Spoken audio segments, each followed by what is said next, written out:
So obviously, a couple of tough home losses back to back. You guys seem to have, at least the last few games that have come down to the wire, have just been kind of a play or two away. Is there any sort of like consistency to what some of these games or how they're finishing that you guys are just having a little trouble right now getting over the hump to make that, kind of game sealing play here at the end?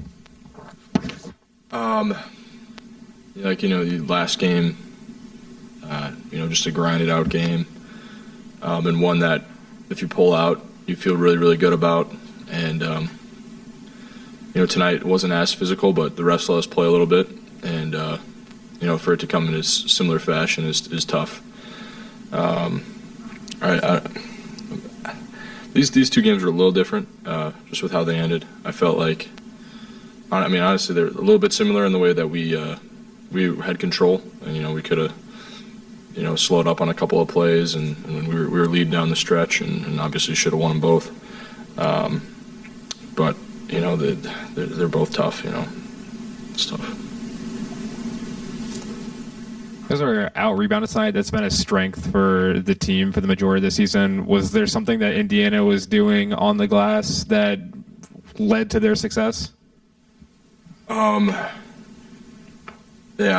thought we were a little heavy, had some heavy legs today. I think maybe that has to do with it being a back-to-back.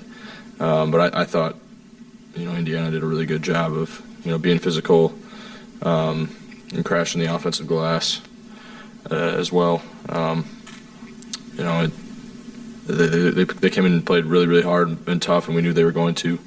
They just ended up toughing us a little bit. What do you think you guys are learning in these games where you can't finish out the way you want to in the clutch and pull out a win?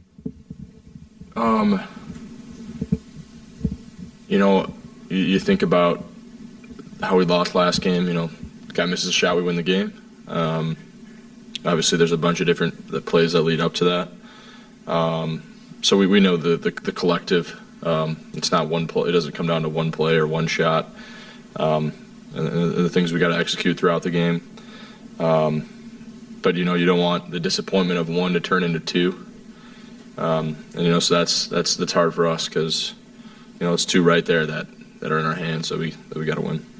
And then pregame, I asked Coach Carlisle about you, and he said that you're basically one of the top rookies he's ever seen, essentially in terms of your consistency as a rookie.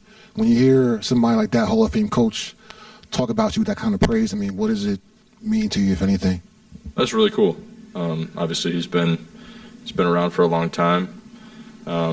He's had a lot of success everywhere he goes, and so that's it's cool to hear from him.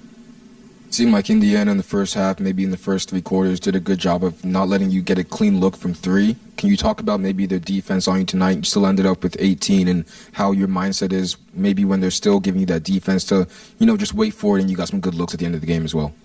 Yeah. I think obviously by now my shot is high up on the scouting report. They want to take away my 3-point shot.